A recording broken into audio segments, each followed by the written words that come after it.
চাই।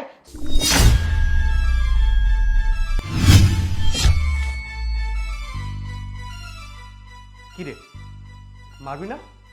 মার। দুষ্টু কোকিল ডাকে রে। বসেন আম্মা। বসেন মানে? কাকে নিয়ে আসছো তুমি বাসায়? আরে তোমাকে তো বলাই হয়নি, আজকে আম্মাকে নিয়ে আসছি। আম্মা কয়েকদিন থাকবে। কি বললা? এই তুমি কার অনুমতি নিয়ে তোমার আম্মাকে বাসায় নিয়ে আসছো? হ্যাঁ, তুমি জানো না তোমার মাকে আমি সহ্য করতে পারি না?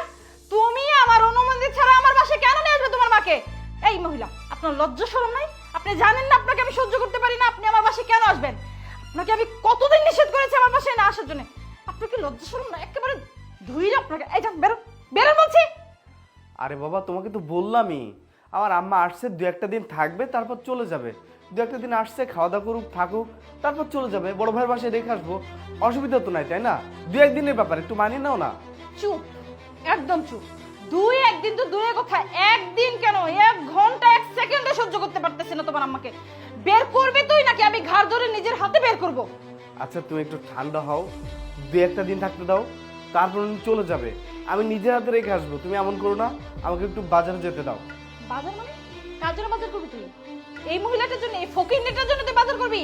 আমার জন্য তো শপিং এর জন্য টাকা বের হয় না, এখন মা আসছে, মার জন্য টাকা বেরোচ্ছে বাজার করার জন্য না? তোর বাজারে গোষ্ঠী কিলাই। বাজারে যাবি তুই, তোর বাজারে গেলে তোর বাড়িতেই ঢুকতে দিব না। আচ্ছা ঠিক আছে, বাজার করবো না। আমাকে একটু 10টা মিনিটের জন্য সময় দাও, আমি একটু ওই ঘর থেকে আমার জামাটা চেঞ্জ করে আসি। সারা রাস্তা এসেছে, অনেক কষ্ট হয়ে গেছে। আমি চেঞ্জ করে এসে মাকে রেখে আসতেছি। 2 মিনিটের মধ্যে এক্ষুনি আসবি, আইসা তোর মারে বের করবি, যা। আচ্ছা ঠিক আছে। এই সাসরা মহিলা, তোর লজ্জা শরম নাই?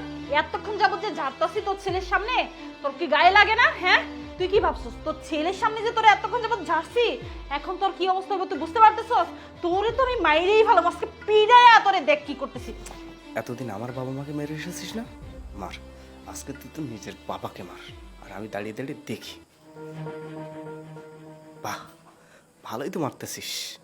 বুঝবি যখন মুখটা খুলবি না, বোরকাটা খুললেই বুঝতে পারবি যে তুই আজকে কাকে মারতেছিস।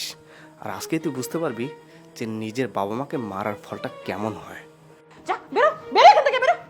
ওঠ ওঠ ওঠ। কি কথা বেরোয় না মুখ দিয়ে? বুবইছস না জিব্বা কেউ কাটতে দিছে? জিব্বা কেউ কাটে রে তো নিশ্চয়ই। আমি আজকে তোর জিব্বাটাই কেটে দিয়াম, দাঁড়া। জিব্বা নিয়ে খাইতে আস? হ্যাঁ, খাইতে আস? ছেলের বউয়ের হাতের মজার মজার খাবার খাইতে মন চায়, খাবার খাইতে মন চায়।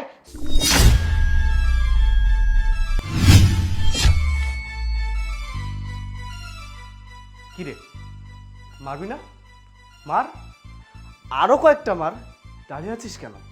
এতদিন তো আমার বাবা মার উপরে সেম ভাবে অত্যাচার করেছিস, আজ কেন থেমে গেলি? আজ থমকে গেলি কেন? মার, আরো কয়েকটা মার। মেরে তোর মনে সব জ্বালা পূরণ কর। আমার বাবা মার উপর দিনের পর দিন তুই এইভাবে অত্যাচার করেছিস, আমিও না সেম ভাবে মুখ বুজে সহ্য করেছি, কিচ্ছু বলতে পারিনি। আমি যখনই কোনো কথা বলতে গিয়েছি তখনই তুই কি বলেছিস? আমি প্রতিবাদ করলেই বলেছিস আমার সংসার করবি না, আমাকে ছেড়ে চলে যাবি, আমাকে তুই শেষ করে দিবি। এখন বুঝতে পেরেছিস? আজকে তুই তো নিজের বাবাকে মেরেছিস। নিজের বাবা মাকে নিজের চোখের সামনে মার খেতে দেখলে কেমন লাগে? বাবা, আপনাকে বলেছিলাম না আপনার মেয়ে দিনের পর দিন আমার বাবা মার উপর অত্যাচার করে যাচ্ছে, আমার বাবা মার গায়ে হাত তুলে যাচ্ছে। আজকে নিজের চোখে দেখলেন তো? নিজের চোখে দেখেন যে আপনার মেয়ে কি করতে পারে আর কি করতে পারে না।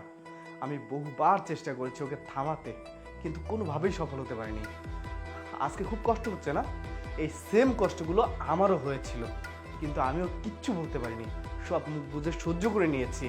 আর আজকে আজকে তুই মুখ বুঝে সহ্য করবি, কারণ কি জানিস? আজকে আমার বাবা মার জায়গায় তুই নিজের বাবার গায়ে হাত তুলেছিস। কেমন লাগছে? ভালো লাগছে না?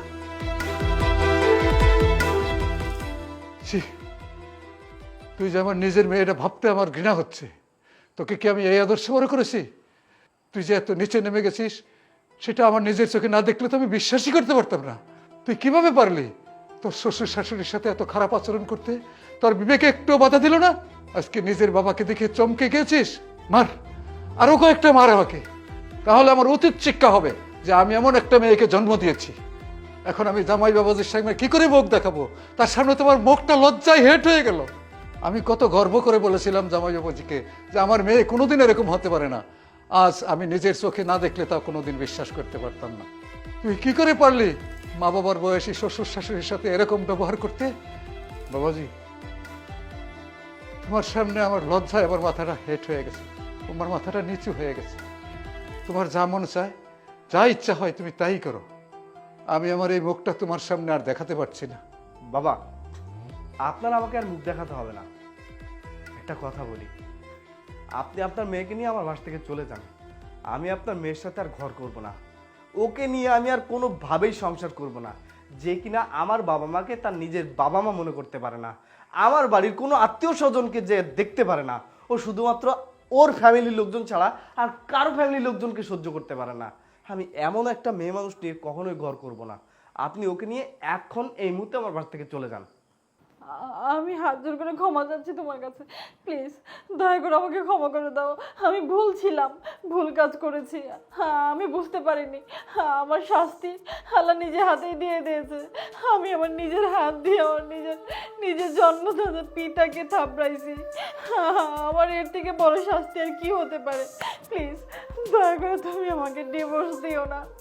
আমি তোমাকে ছাড়া থাকতে পারবো না। আমি যত খারাপই হই, আমি তোমাকে ভালোবাসি, বিশ্বাস করো। আমি তোমাকে ছাড়া থাকতে পারবো না। আচ্ছা ঠিক আছে, আমি তোমাকে ক্ষমা করে দিলাম, কিন্তু আমার ডিসিশন একটাই, আমি তোমার মতো মেয়েকে নিয়ে ঘর করব না। তুমি এখন এই মুহূর্তে আমার বাসা থেকে বের হয়ে যাবা, আর সময় মতো তুমি তোমার ডিভোর্স লেটার পেয়ে যাবা। বাবাজি, তুমি আমার কথাটা রাখো বাবাজি।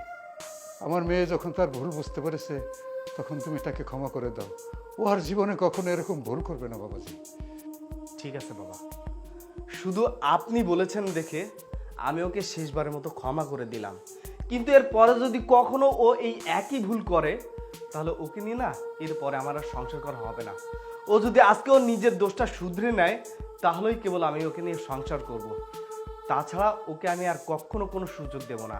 আজকে ওকে আমি শেষ সুযোগটা দেব শুধুমাত্র আপনার জন্য, কারণ আমি সবসময় আপনার কথা শুনে এসেছি, আপনার কোনো কথা আমি ফেলে দেইনি, আজকেও আপনার কথাটা ফেলবো না।